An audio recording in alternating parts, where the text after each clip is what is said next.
오늘은 은혜의 하나님, 우리가 6주를 지나였는데요. 오늘 7강 우리 1강, 2강에서는 창조의 하나님, 하나님의 창조에 대해서 살펴봤고, 그 다음에 3강, 4강에서는 하나님의 심판의 하나님에 대해서, 그 다음에 이제 5강, 6강에서는 하나님의 구원의 하나님에 대해서, 창조, 심판, 구원, 이 세 가지가 복음의 핵심적인 중심을 이루고 있고요. 이제 오늘부터 7강부터는 특별히 구원의 하나님을 중심으로 이제 해서 이제 다루게 되겠지만, 구원과 함께 이제 하나님이 우리를 창조 안에서 행하시는 역사들도 이제 초점은 구원에 초점을 맞추게 되고, 그래서 이제 오늘부터 좀 새로운 그래서 하나님의 은혜에 대해서 우리가 이제 몇 주 함께 살피는 것으로, 우리가 하나님의 은혜라고 하면 사실은 우리가 가장 이제 말씀에서 많이 듣고 또 우리의 삶의 가장 중심이 되는 것이기도 하고요. 여기 안에 모든 걸 다 포괄할 수 있는 그런 개념이 되겠는데요.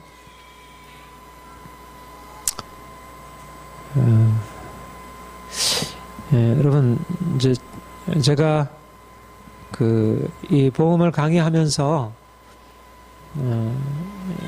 이제 여러분들에게 특별히 칼빈의 기독교 강요를 이제 거듭 얘기를 하게 됩니다. 제가 요즘에 웨스트민스터 신앙 고백서를 이제 강의하고 있는데, 그 강의를 위해서 이제 기독교 강요를 함께 읽으면서 기독교 강요 칼빈의 관점 안에 우리 복음이 우리의 삶을 위해서 아주 풍성한 것들을 많이 드러내 보여주는 것이 있고 해서 이제 제가 요즘 많은 은혜를 받고 있고 또 새로운 은혜를 경험하고 있는데, 칼빈의 기독교 강요 처음에 보면 1장 1권 1장 1절에 하나님을 아는 지식과 인간을 아는 지식이 서로 깊게 상관되어 있다, 그렇게 얘기를 하고 있어요. 하나님을 알게 될 때 우리 인간을 알게 되고, 또 인간을 알게 될 때 하나님을 더 온전하게 알 수 있게 된다. 여러분, 우리가 매일매일 여러 가지로 살아가잖아요. 그렇죠? 우리가 너무 많은 일들을 경험하고, 내 자신과 주변 사람들과 여러 가지 자연 환경들, 우리의 주변 사회 환경들, 문화, 이런 모든 것들이 우리에게 널려 있잖아요.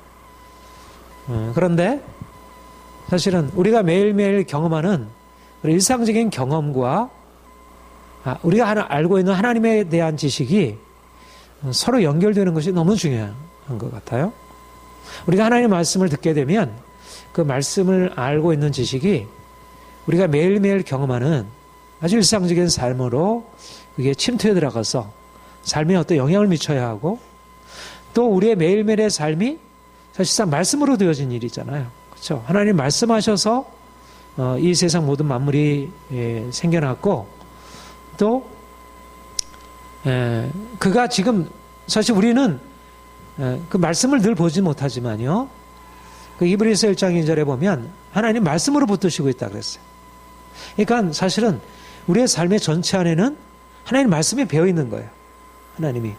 근데 우리가 그 안에서 말씀을 듣고 있지 못하죠. 그렇죠?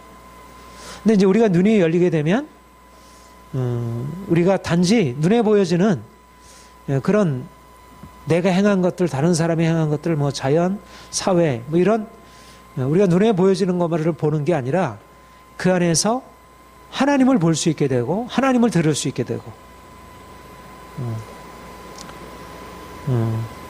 그러니까 우리가 동일한 물 한 잔을 보아도 우리는 야, 이거 물 이제 그 목을 축일 수 있는 시원한 물이 여기 한 잔 있구나. 참 좋다.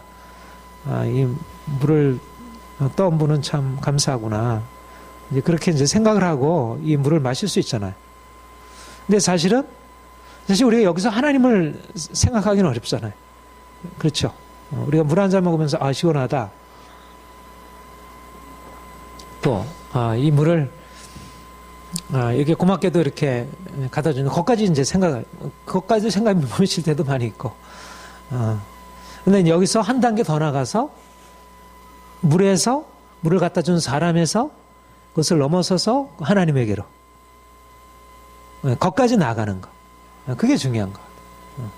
이제 저는 이제 그걸 요즘에 새롭게 이제 칼빈의 기독교 강의 읽으면서 이제 또 여러분들과 이렇게 이제 강의 같이 하고 하면서 그런 걸 느끼게 됩니다.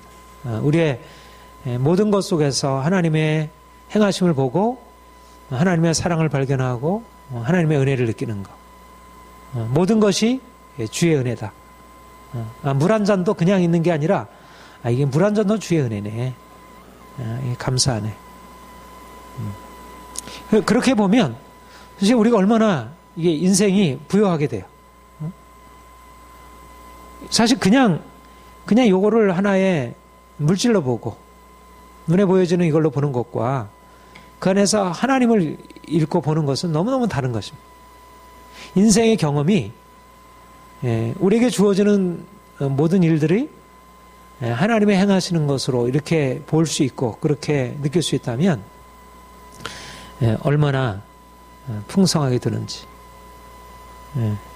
그래서 이제 내가 물 한 잔을 마시면서 하나님의 은혜에 감사하고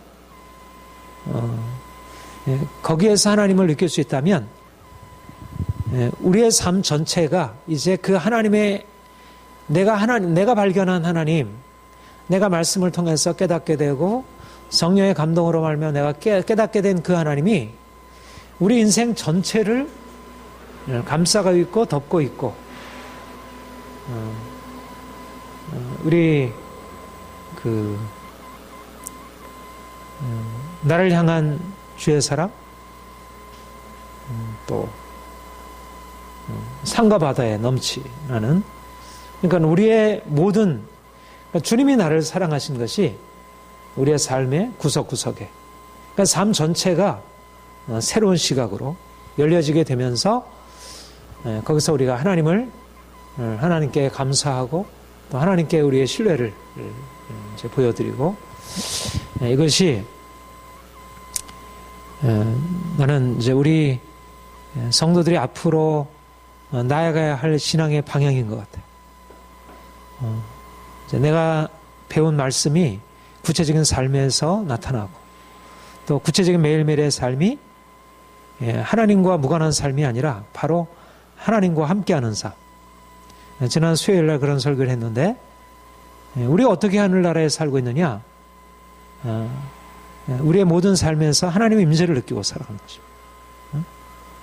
하늘나라는 저 멀리 존재하는 게 아니라 내가 매일 하나님이 나와 함께 하심을 하나님이 나에게 얼마나 좋으신 것임을 발견하고 그래서 그분을 높이는 것 안에서 하늘나라를 우리가 매일매일 경험하는 거예요. 그러니까 세상 사람들은 그냥 눈에 보여지는 걸 가지고 만족하다가도 또 불만 가지고 또 싸우고 뭐 이런 삶을 살아간다면 우리는 하나님이 주시는 은총 안에서 인생을 살아갈 수 있다는 것. 그런 관점으로 은혜의 하나님을 우리가 이제 오늘 함께 공부하려고 합니다. 우리가 하나님의 은혜를 말하기 위해서 사실상 여러분들에게 처음 우리 창조, 심판, 구원에 대해서 얘기할 때 하나님의 창조로부터 이제 시작을 했는데요. 사실 창조주 하나님을 이해하는 것이 그리고 창조주 하나님과 우리와의 관계를 이해하는 것이 가장 핵심이라 할 수 있습니다. 하나님의 은혜라고 말하는 것은 무엇을 전제하고 있냐면 하나님은 창조주이시고 우리는 그의 피조물이시라는 것. 다시 말하면 하나님의 창조주라는 것은 그분이 자존하시는 분, 그분은 홀로 스스로 계신 분이고 자존, 스스로 계시는 분. 근데 우리 동양적인 입장에서는 자연을 스스로 있는 것이라 그렇게 생각하잖아요. 그렇죠? 자연은 스스로 있는 게 아니잖아요. 스스로 있는 것은 하나님뿐이셔요. 자존자는 하나님뿐이시고 우리가 자유로운 분은 온전한 의미에서 자유는 하나님만이 자유로우신 분이셔요. 모든 것을 스스로 하시니까. 그런데 인간 그리고 다른 모든 피조물들은 다 그분께 의존되어 있는 존재. 그러니까 창조주와 피조물의 관계라고 하는 것은 창조주 하나님은 자존자이시고 피조물의 인간은 그분에게 의존되어 있는, 그러니까 내가 그분이 없이는 살아갈 수 없는 존재라는 것입니다. 그래서 은혜일 수밖에 없다는 것입니다. 나에게서부터 출발하는 게 아닌 거예요. 생명도 우리의 삶의 어떤 능력도 우리의 지혜도 우리가 지금 경험하고 있는 모든 좋은 것이 우리 자신에게부터 난 게 아니라 그분으로부터, 원천은 그분이에요. 출발은 그분이고. 근데 사람들은 사실 하나님을 알지 못하니까 눈에 보여지는 것들의 원천을 거슬러 가다가 엉뚱한 꼭 다른 것에다가 우연, 물질, 하나님을 알지 못하게 되면 물질이 마치 인간의 삶의 근원이 되듯이, 그리고 인간이 스스로 자기 자신을 결정하고 나갈 수 있는 그런 자유로운 존재라는 그런 착각으로. 그러니까 이게 얼마나 어리석은 것입니까? 인간이 스스로 설 수 없는 존재이고 철저하게 의존되어 있는 존재인데 자신의 삶을 스스로 해나갈 수 있다고 생각하니까. 하나님이 우리를 지으셨다는 것, 그리고 하나님의 모든 만물을 지으셨고 우리 인간과 모든 만물이 그분에게 철저하게 의존되어 있다는 사실을 아는 것, 이게 우리의 창조신앙이고 여기에서부터 우리의 삶의 전체를 아주 정확하게 보는 것입니다. 그러니까 이것이야말로 우리가 이 세상을 이해하고 인간을 이해하는 데 가장 핵심 중의 핵심입니다. 우리가 지난번 창조에 대해서 공부할 때처럼. 우리 출애굽기 3장 14절 우리 같이 읽겠습니다. 시작. 하나님이 모세에게 이르시되, 아직 안 넘어갔어요? 창조주 하나님은 자존하신 분이시고 피조물이 우리는 의존적인 존재입니다. 그가 우리를 지으셨고 모든 것은 그분의 것이고 그분이 주신 은혜이고 우리의 존재가 그분의 은혜입니다. 그러니까 그분이 시작하셨고 그분이 주셨다는 것, 이걸 이제 은혜로 말하는 것이고. 출애굽기 3장 14절 우리 같이 읽겠습니다. 시작. 하나님이 모세에게 이르시되 나는 스스로 있는 자니라. 스스로 있는 자가, 이거는 하나님이 모세에게 이제 애굽에 가서 이제 이스라엘 백성들을 애굽의 노예 생활에서 건져내라 말씀하시면서 내가 너희를 보내는데 내가 누구냐? 나는 스스로 있는 자야. I am who I am. 하나님만이 자존자, 하나님만이 유일하게 스스로 존재하시는 분, 다른 모든 존재는 다 그분께 의존되어 있는 존재라는 것. 그분이 스스로 있는 자가 이제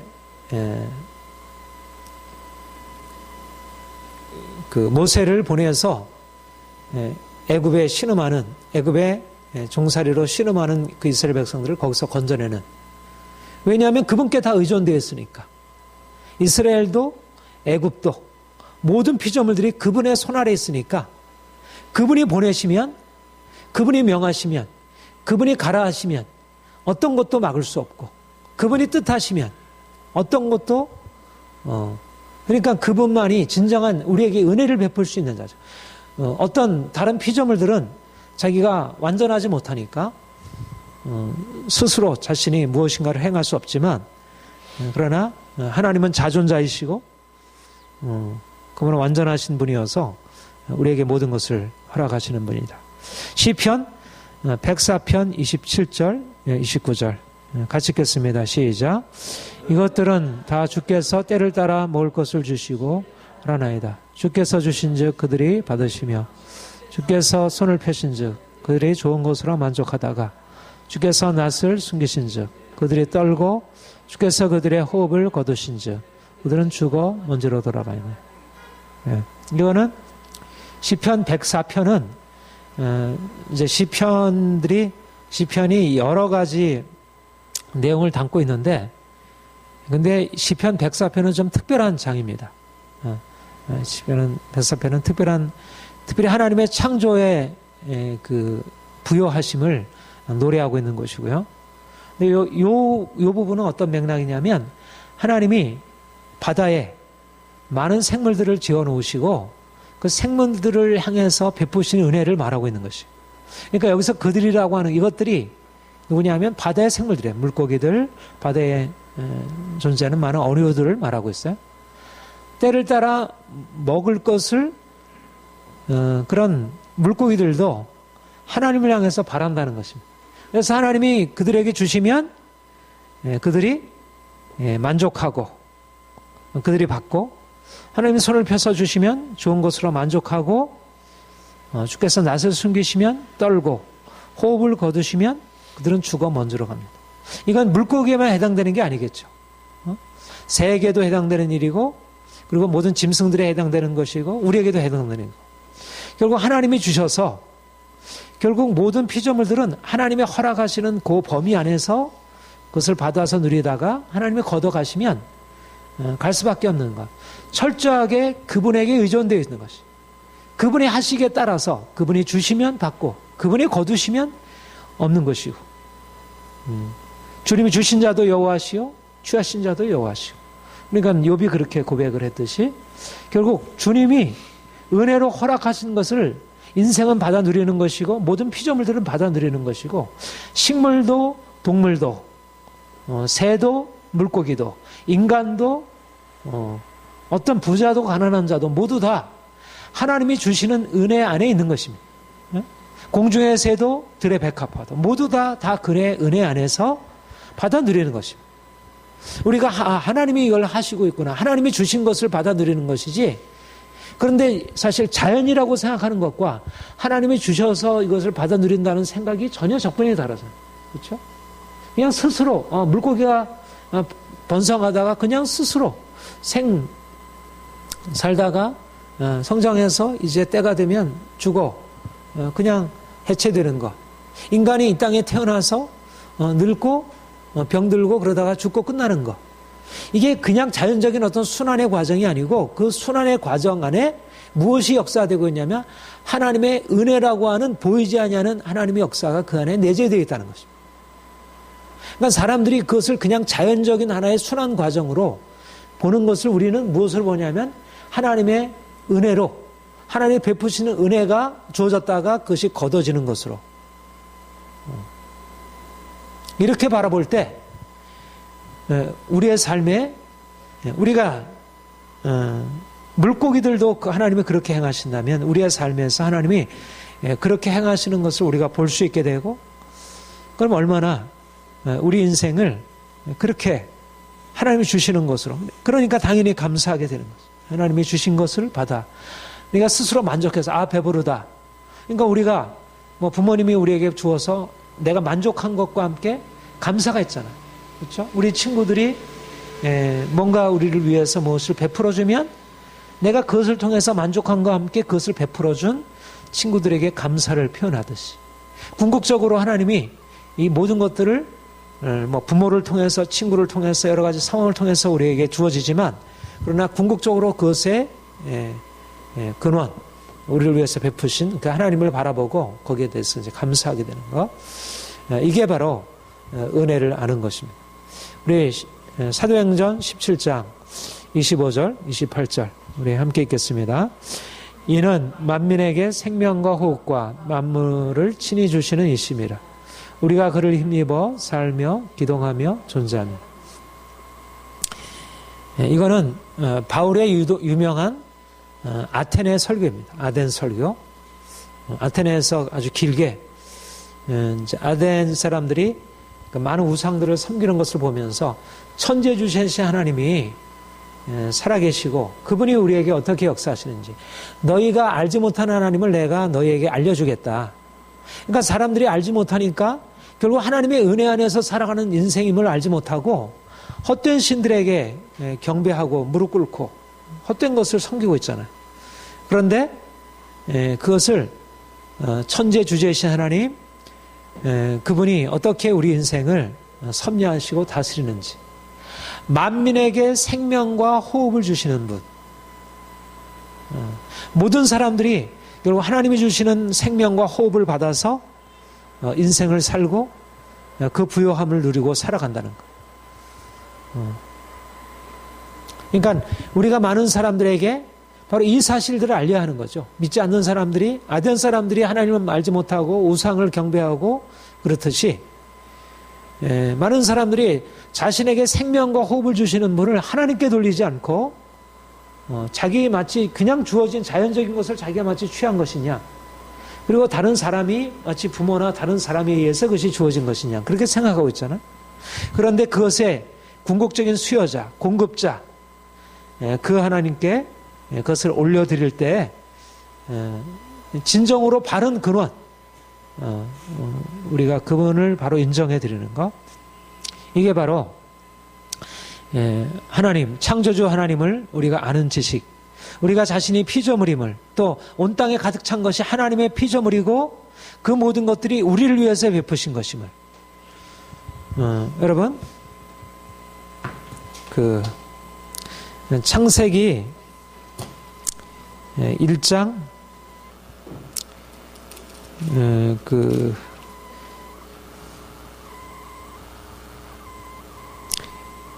29절 하나님이 이스라엘 백성들에게 복을 주시고 하나님이 그 아담과 하와에게 복을 주시고 생육 번성 땅에 충만하라 땅을 정복하라 바다 물고기 하늘의 새 땅에 움직이는 모든 생물을 다스리라 하시고 그 다음에 하나님이 이르시되 내가 온 지면에 씨 맺는 채소와 씨 가진 열매 맺는 모든 나무를 너희에게 주노니 너희의 먹을거리가 되리라.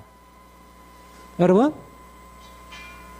당연한 얘기 같지만은 사실 이 당연한 얘기를 우리는 당연하게 하나님이 주신 것으로 생각하지 않고 다른 세상 사람들처럼 그냥 농부 열심히 일을 해가지고 우리가 땅에서 난 것을 그냥 먹는다고 생각하는 거예요.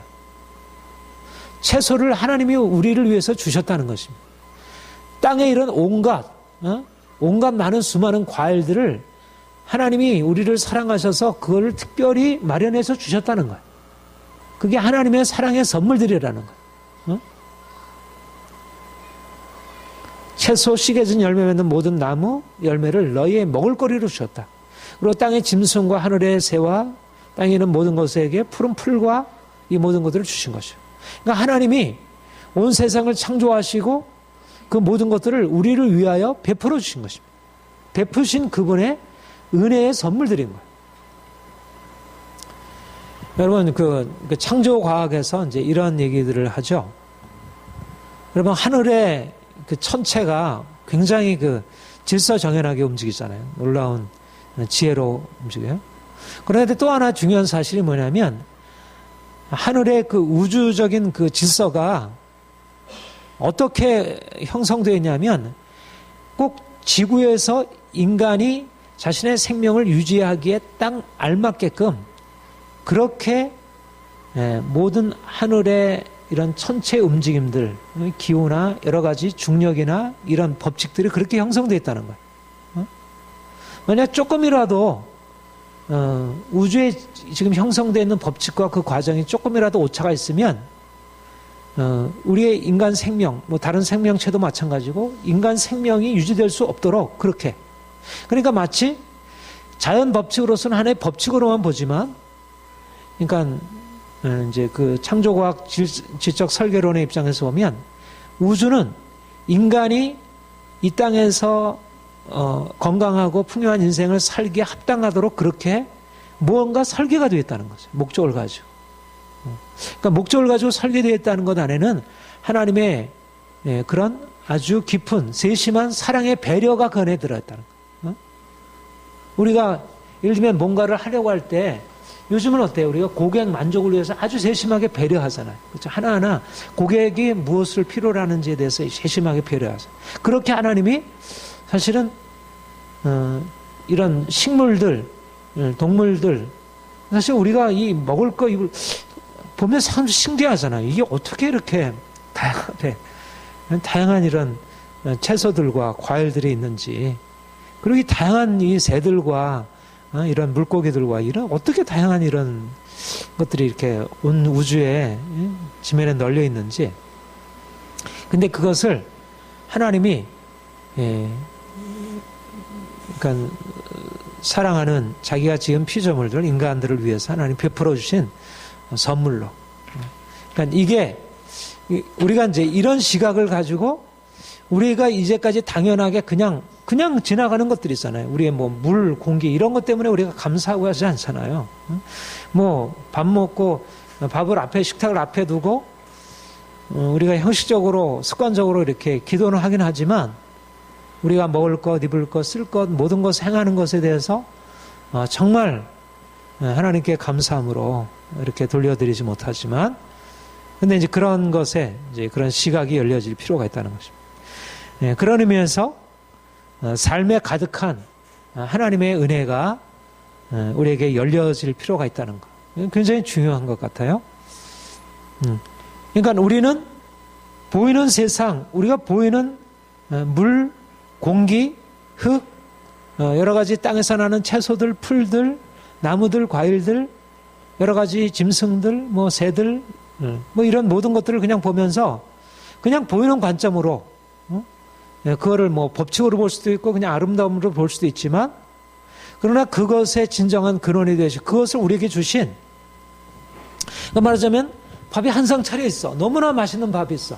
너무나 많은 맛있는 반찬과 이게 진수성찬이 예비돼 있어. 그래서 막 정신없이 먹었어. 근데 이게 어디서 난 거야? 이게 누가 이게 갖다 놨어? 그냥 맛있는 것을 즐기는 것과 그것을 가져다 준 누군가, 나의 식성을 알고 내가 내가 뭘 좋아하는지 기뻐하는지를 알고 해준 나를 위해서 베풀어준 그 사람을 내가 안다면 그 음식의 맛이 더 다를 거 아니에요. 그렇죠? 더 풍성해지겠지. 그냥 내가 돈 주고 값비싼 것을 사 먹는 거라, 누군가 그 값비싼 것을 나를 위해서 사주었거나, 아니 사주는 것보다 더 음식을 나를 위해서 그걸 준비해서 마련해 주었다면 얼마나 더 그게 더 풍성해지겠습니까?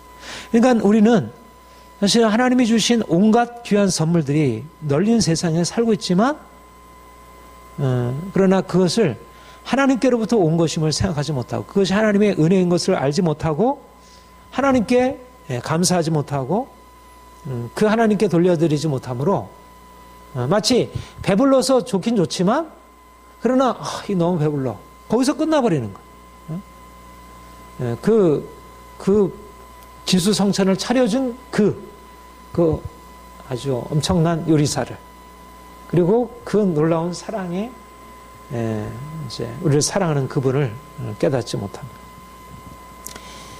칼빈이 그런 얘기를 했어요. 부성적인 사랑이다. 이 말을 많이 썼어요. 칼빈의 기독교 강에 보면 부성적인 사랑. 그러니까 우리 온 땅에 널려 있는 그 모든 것들이 하나님의 부성적인 사랑으로 인한 결과라는 것입니다.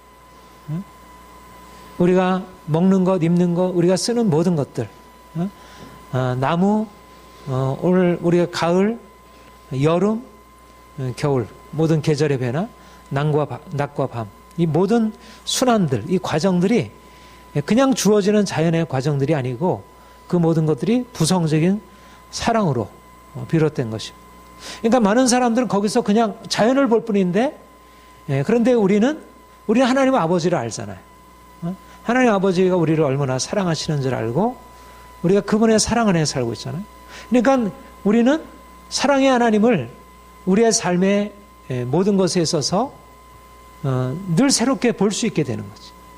그 모든 것이 하나님의 사랑의 징표들이고 나타남들이고, 엄마 아빠가 나를 사랑해서 맛있는 반찬도 해주고 예쁜 옷도 사주고 장난감도 마련해주고, 그리고 음악도 들려주고 뭐 이러저러한 재미난 것도 마련해주고, 그러니까 아이가 이제 그 엄마 아빠의 그 풍성한 사랑에서 늘 기뻐하고 행복해할 수 있는 것처럼 우리는 그냥 주어지는 장난감이 아니고 그냥 주어지는 맛있는 음식이 아니고 과자가 아니고 놀잇감이 아니고 그 안에서 우리를 사랑하시는 사랑의 그분의 행하심을 보게 되는 것입니다.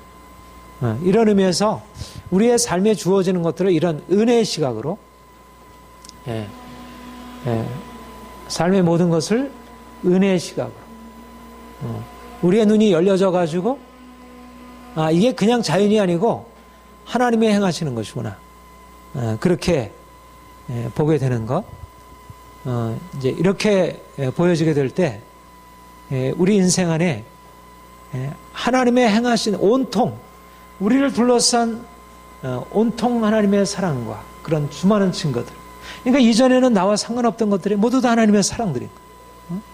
햇빛도 하나님의 사랑이고 하나님의 사랑을 증거하고 있고 달빛도 하나님의 사랑을 증거하고 별빛도 하나님의 사랑을 증거하고 나무가 이렇게 자라는 것도 꽃이 피고 열매를 맺는 것도 모든 것들이 다 하나님의 사랑과 그분의 은혜를 우리에게 표현해 주고 이렇게 될 때 우리의 삶이 얼마나 풍성한지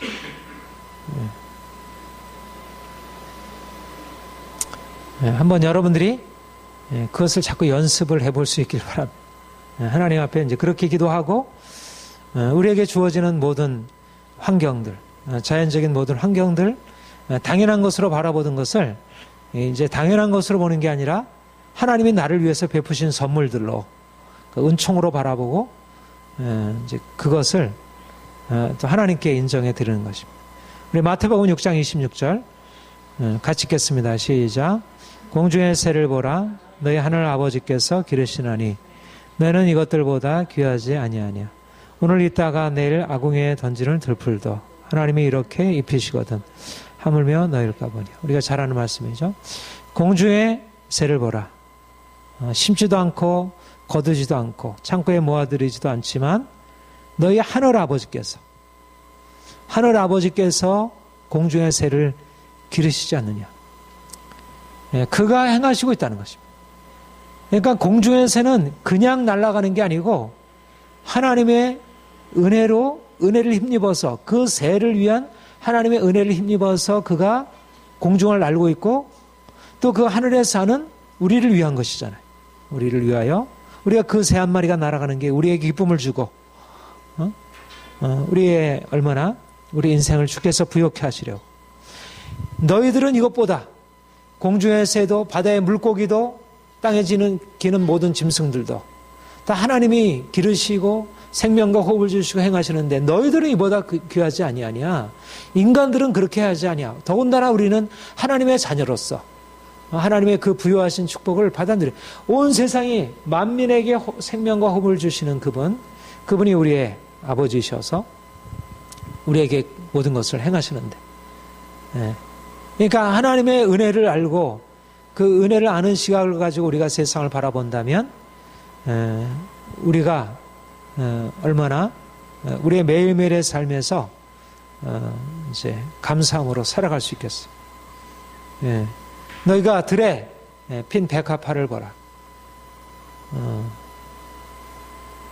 길쌈도 아니하고 수고도 아니하고 길쌈도 아니하고 그렇지만 하나님께서 입히셔서 솔로몬의 입은 그 영화로운 옷보다 더 아름답게 내일 아궁이에 던질 들풀도 하나님이 이렇게 아름답게.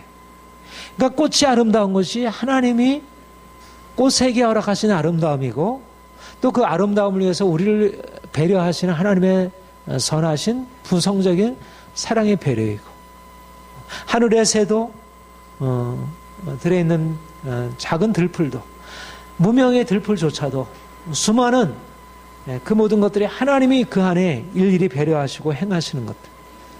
그러니까 이런 관점에서 우리를 둘러싼 모든 것을 보게 되면 우리의 삶에서 우리가 얼마나 하나님의 부요하심에 둘러싸여 있는지. 내가 돈을 가지고 있어서 뭐 사 먹고 뭐 사 입고 뭐 이렇게 하지 않아도 이미 우리는 하나님의 부요하심에 둘러싸여서 그것에 감사하고 그 모든 것을 허락하시는 그분을 누리고 살아갈 수 있다는 것입니다. 자연만이 그렇겠어요? 사실 인간이 만들어 놓은 것도 사실 사람이 한 게 아니잖아요. 사람에게 지혜를 주셔서 사람이 만들어 우리로 누리게 그 모든 것도 다 하나님의 은혜의 선물들이지. 그러니까 인간이 그것을 만들어서 우리에게 여러 가지 많은 뭐 음악과 미술과 많은 기술들과 이런 것을 많은 공예품들과 많은 것들이 있지만 그 모든 것들이 그냥 사람이 한 게 아니고 사람들에게 그것을 행할 능을 주셔서 그 모든 것들을 만들어 우리에게 기쁨을 누리게 하시고 그 모든 것들이 하나님이 행하신 것을 우리가 보게 된다면 우리가 이제 우리의 삶에 얼마나 하나님의 부요하신 은혜로 가득 차 있는 것이 그분의 부성적인 사랑에 우리가 둘러싸여 있는지 이것을 보게 되는 것입니다.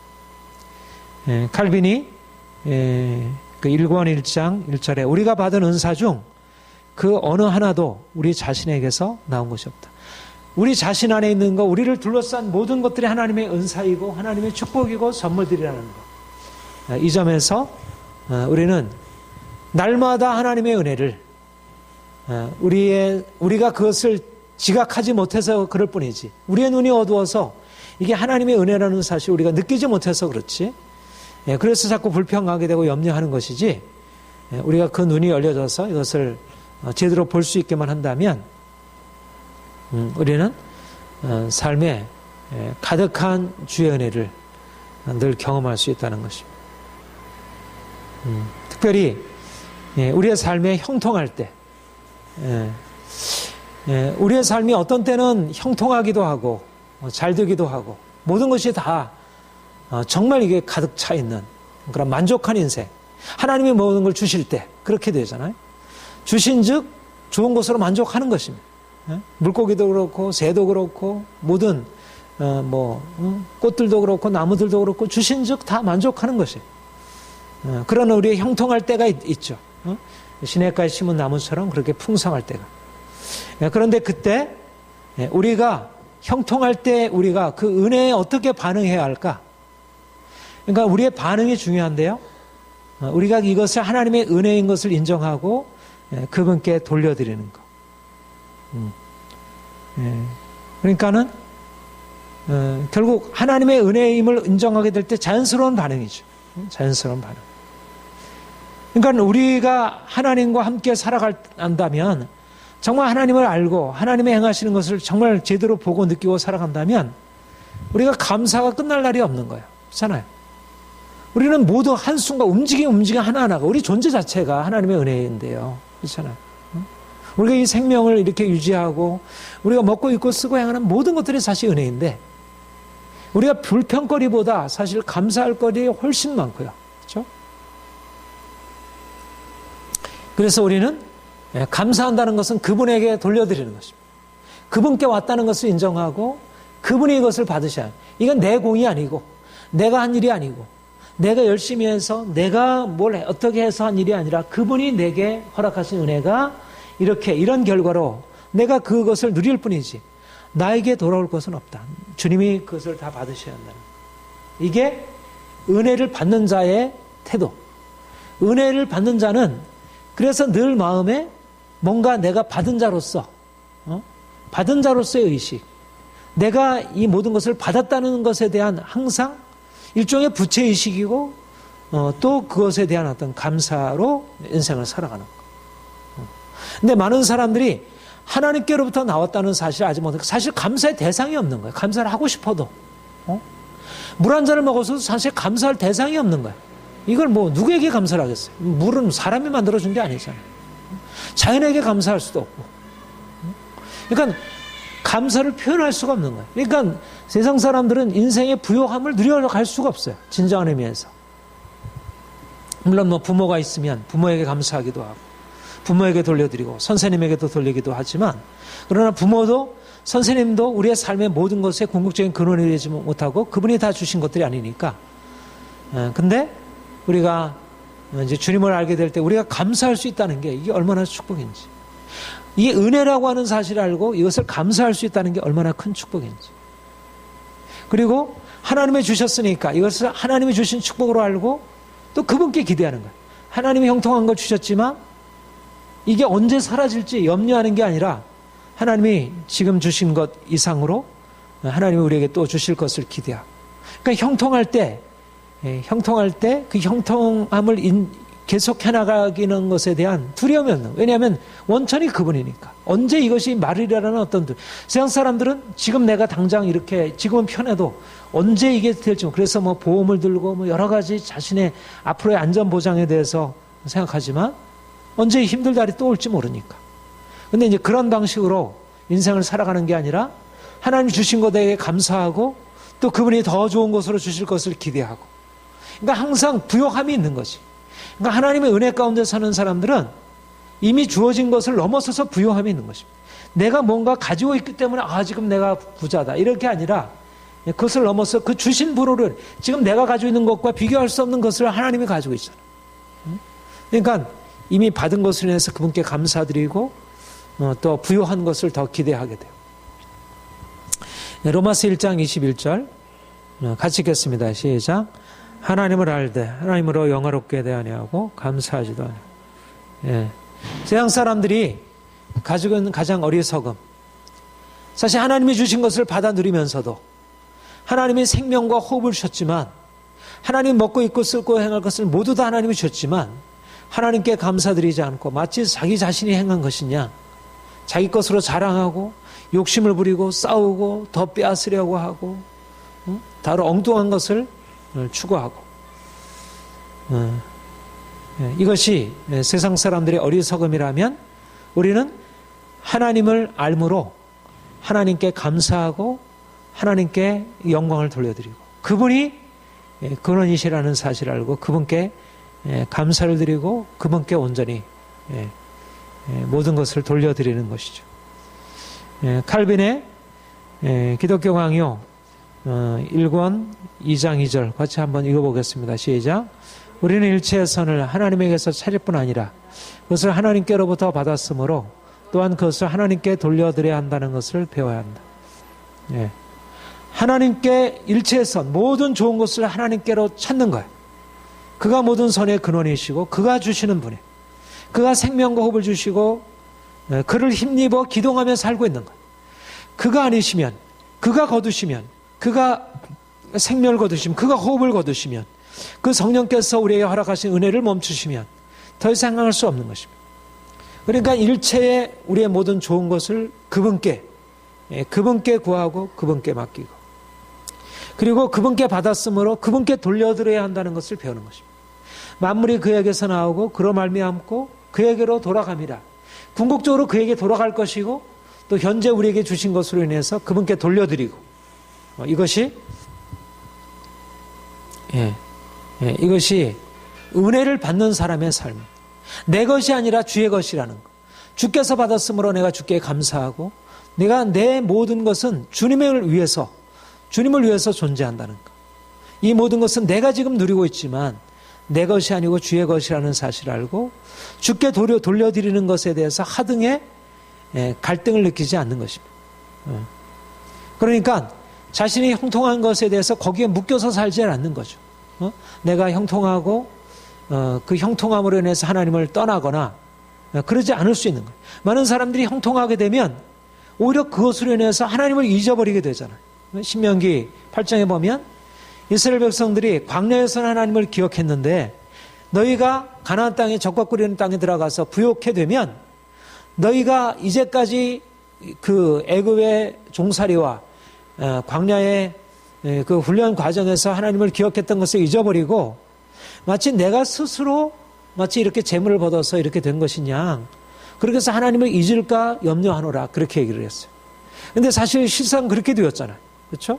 그들이 부요함을 누리게 되었을 때 하나님을 잊어버리게 되었고, 오늘날도 많은 사람들이 하나님이 주신 것을 가지고 하나님께 돌려드리기보다 오히려 그것이 올무가 되어서 그것을 섬기고 그것을 붙들고 그것에 욕심을 그러니까 하나님께 돌려드릴 것을 하나님께 돌려드리지 못하면 그게 하나님이 되어서 물질을 추구하고 세상 행복을 추구하고 그 성공을 추구하고 그 자체가 목적이 되어버리는 거죠.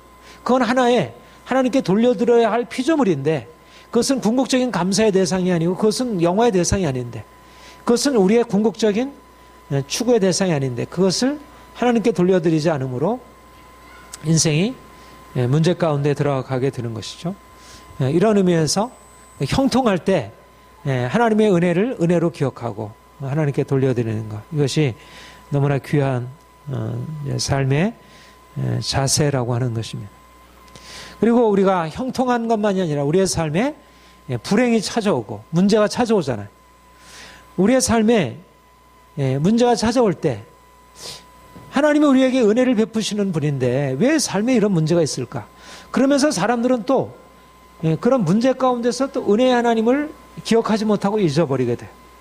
그런데 사실상 우리가 형통할 때도 이게 하나님의 은혜구나, 하나님께 돌려드릴 뿐만 아니라 결국 인생의 공경 속에서 오히려 은혜의 하나님을 새롭게 발견하는 것입니다. 우리가 오히려 부요할 때는 당장 눈에 보이는 것으로 인해서 하나님을 잊어버리게 되잖아요.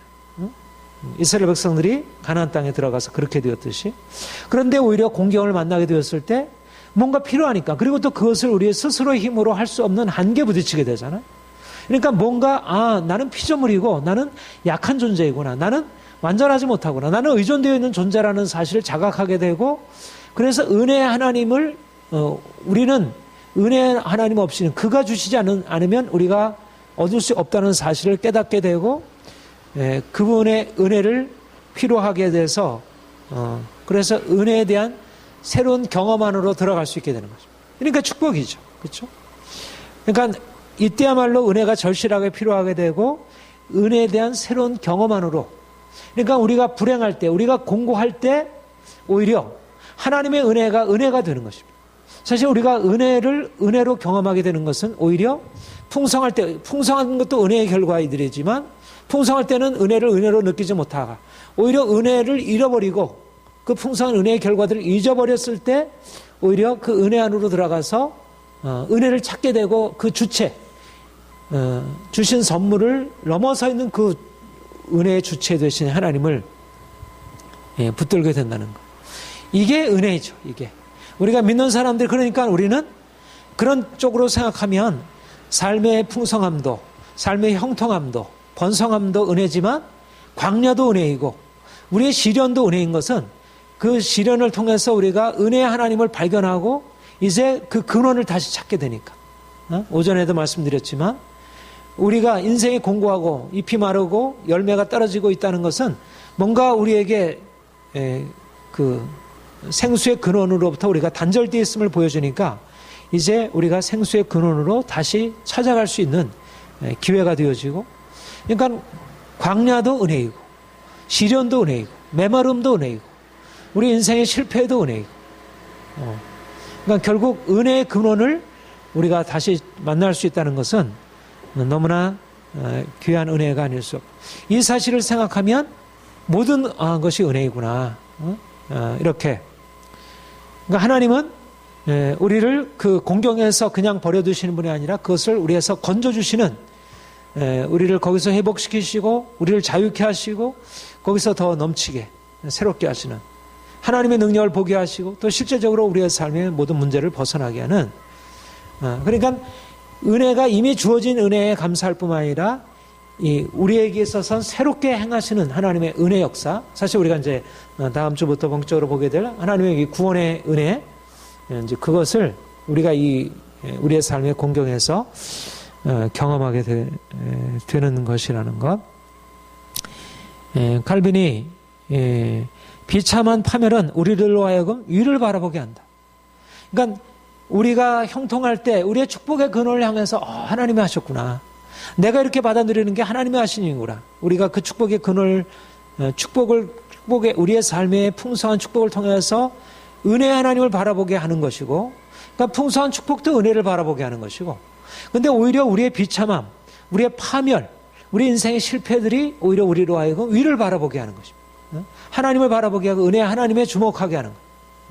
전에는 은혜를 받으면서도 은혜를 은혜로 여기지 못하고 은혜의 하나님을 발견하지 못했다면 오히려 인생의 문제가 됐을 때, 우리가 실패하게 됐을 때 위를 바라보게 되고 은혜의 하나님을 발견하게 되면 그 은혜의 하나님이 우리 인생에 개입하셔서 우리를 공경에서 건져주시고 우리를 파멸해서 구속하시고, 그래서 하나님이 얼마나 우리를 위하여, 우리는 자존자가 아니고 그분이 자존자이시고 우리는 그분께 철저하게 의존되어 있는 존재임을 우리가 보게 되고, 이런 의미에서 이 불행할 때 받는 은혜라는 게 너무 귀한 것이죠. 불행할 때 이제 새롭게 은혜를 경험하게 됩니다.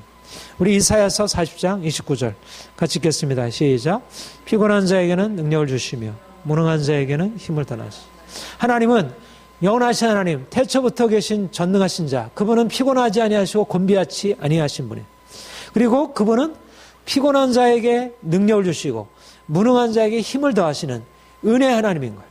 그러니까 우리가 피곤하게 될 때, 우리가 무능하게 될 때, 인생의 문제 가운데서 하나님이 우리 인생 안에 그분의 은혜를 채워주시는, 피곤한 자에게 주시는 능력, 무능한 자에게 주시는 힘을 새롭게 경험하는, 하나님의 능력이 하나님이구나, 하나님의 힘을 가지고 있구나, 하나님이 전능하시구나, 그분이 모든 것을 가지시고 우리를 채우시는 분이시구나 하는 것을 우리가 경험하게 되니 얼마나, 그러니까 불행한 것이 결국 하나님의 은혜를 빼앗아갈 수는 없죠. 그렇잖아요. 우리는 인생에 사람들에게 우리에 베푸시는 은혜는 어때요?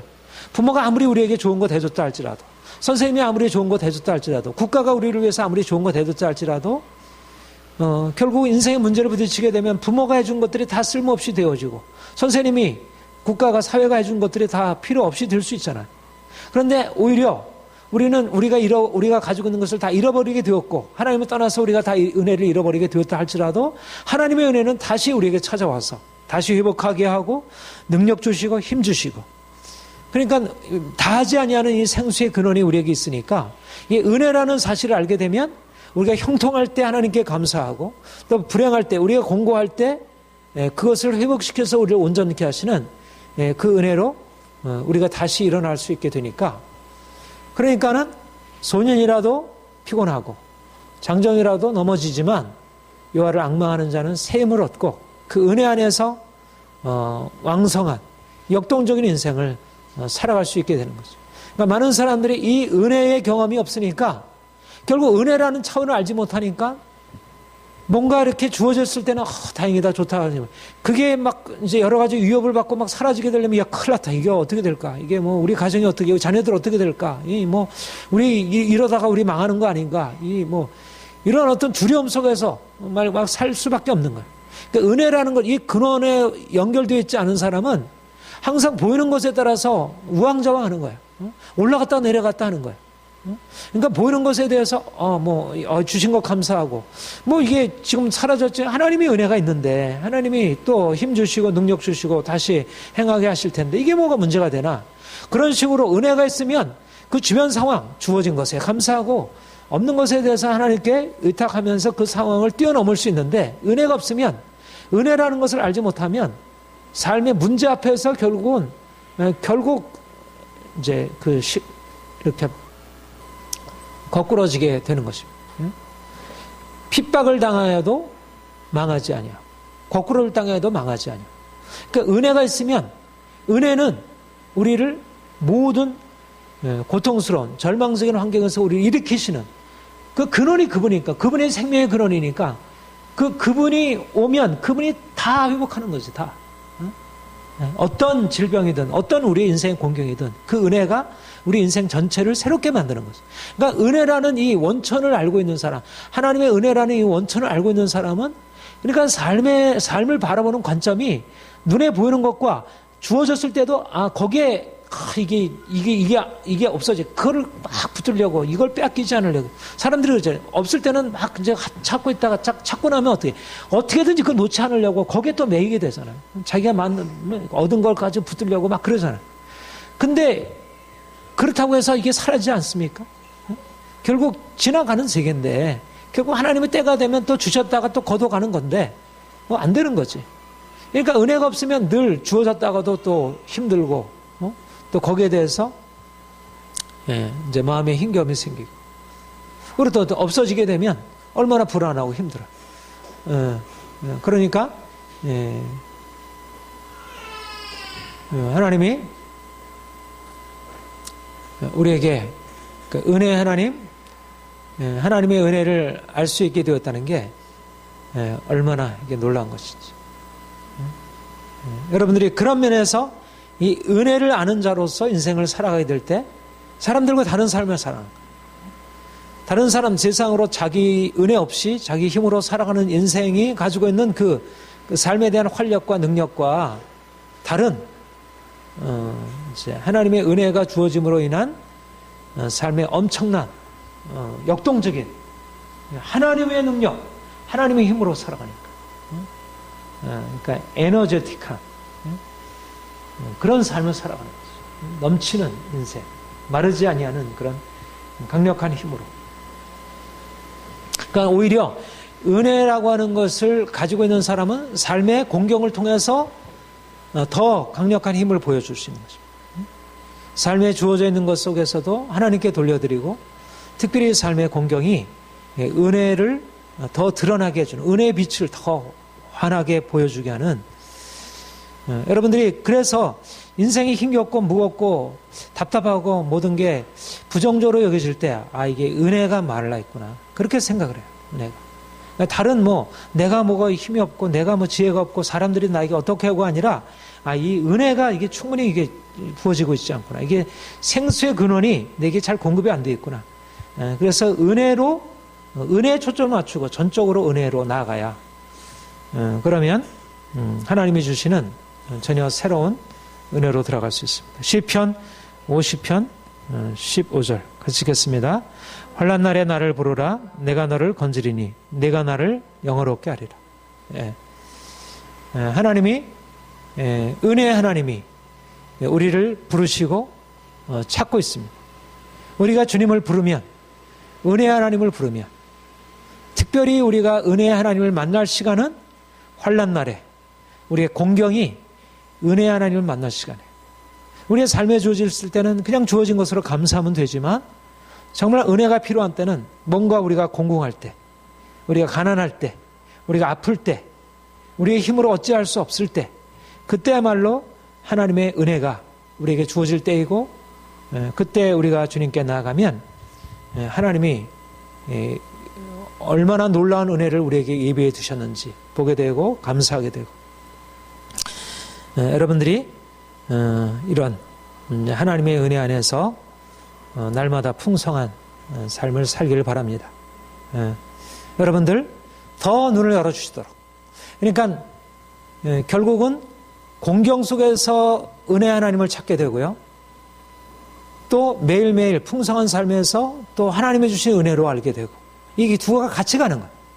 내가 매일매일 풍성한 은혜를 경험해야 공경 속에서 하나님을 찾게 되고요, 또 경경 속에서 하나님을 만나야 또 우리에게 모든 것이 형통할 때도 하나님을 하나님께 돌려드리고 하나님께 감사할 수 있게 되고, 그래서 여러분들이 날마다 매일매일의 삶에서 주어지는 평범한 일상 가운데서 은혜의 하나님을 경험할 수 있도록 날마다 감사하고 그분께 신뢰를 보여드릴 수 있기를 바랍니다.